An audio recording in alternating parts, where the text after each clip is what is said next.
ఇంకా చాలా టైం ఉందిలే కానీ నువ్వు నీ కోడల గురించి చెప్పు. ఇప్పటికైనా అర్థమైందా? మనం ఒకరిని వేలెత్తి చూపించే ముందు మన బతుకులు ఎలా ఉన్నాయో ఆలోచించు.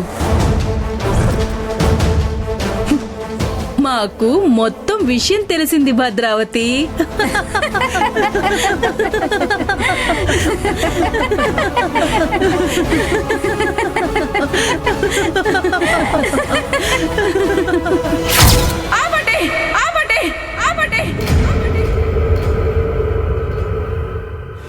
ఏంటి ఇదంతా నా కళ?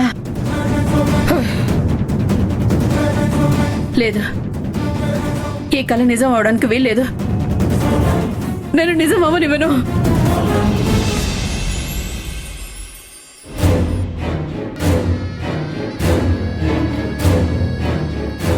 సారీ సార్, రావడం లేట్ అయింది. మళ్ళీ ఇది రిపీట్ అవ్వదు. ఈ విషయం ఇక్కడితో వదిలేయండి. ఏం పర్వాలేదు. ఈ ఆఫీస్లో నీకేం పని రమేష్? అడిగిన దానికి సమాధానం చెప్పు. నీకిక్కడేం పని? డ్రైవర్ని బాస్. మరిక్కడ మీకేంటి పని? మేనేజర్. ఒక కంపెనీ మేనేజర్ దగ్గరికి వెళ్ళి ప్రశ్నించే హక్కు కంపెనీ డ్రైవర్కు ఉంటుందా?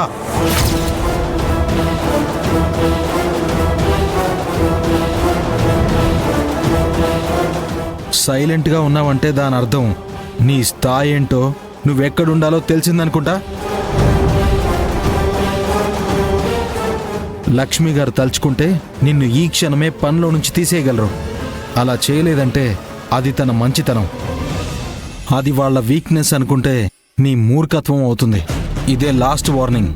నువ్వు ఎప్పుడూ ఈ రకంగా వాళ్ళతో మాట్లాడకూడదు. లక్ష్మి గారి టైం సెన్స్ ఏంటో ఈ ఆఫీస్ మొత్తం తెలుసు. అంతేకాదు, ఈ ఆఫీస్ ఈ స్థాయిలో ఉండడానికి కారణం కూడా లక్ష్మి గారే.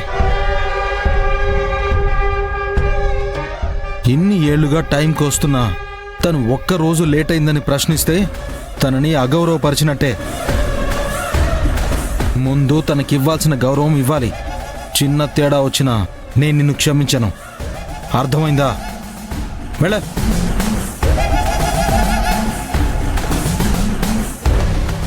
డ్రైవర్ తరపున నేను సారీ చెప్తున్నాను లక్ష్మి గారు, మీరు వెళ్ళండి.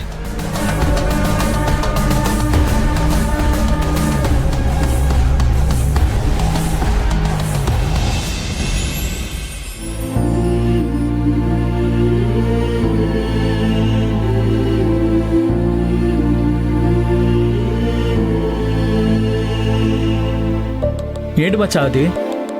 ఇందాకటి నుంచి దాన్నే చూస్తూ కూర్చున్నా. మోకాళ్ళ నొప్పులకి వాడే ఆయిల్ రా. వారం రోజుల ముందు అమ్మ కోసం ఆర్డర్ చేశాను, కానీ ఇప్పుడు అమ్మకి నేనంటే పడడం లేదు. ఇలా ఇవ్వాలో అర్థం కావట్లేదురా. అరే, ఇస్తే అమ్మ తీసుకుంటుందంటావా? రే, ఎక్కువగా ఆలోచించకుండా తీసుకెళ్ళివరా. అమ్మని చూడ్డానికి, అమ్మతో మాట్లాడడానికి ఇదే మంచి అవకాశం రా. నిజమేరా, ఇప్పుడే బయలుదేరతాను. రే రే, అమ్మ కోపంగా ఉందన్నావు కదా, ఇప్పుడు వెళ్తే ఈ ఆయిల్ నీ మొహనే కొట్టేసేలా ఉందిరా. సాయంత్రం వెళ్ళరా, అప్పుడు వాతావరణం కూల్గా ఉంటుంది, అమ్మకి కోపం కూడా తగ్గుతుంది. అవునరా.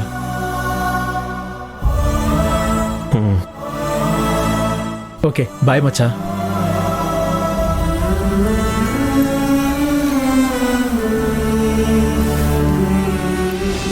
చిచి, నా కొడుకు చేసిన పనికి నేను అసలు ఎక్కడా తలెత్తుకొని తిరగలేను. అనవసరంగా వీళ్ల గురించి ఎంతో గొప్పగా చెప్పుకున్నాను. ఇప్పుడు ఈ విషయం నా ఫ్రెండ్స్కి తెలిస్తే నన్ను ఎగతాళి చేస్తారు. నేనెవరికి తెలియనివ్వను.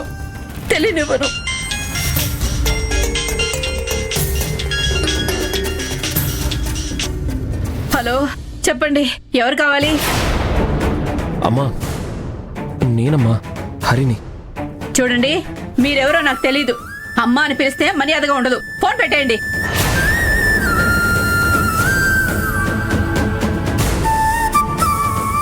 అయినా ఈ అమ్మను వద్దనుకుని వెళ్ళిన వాడికి మళ్ళీ అమ్మ ఎందుకు గుర్తొచ్చినట్టు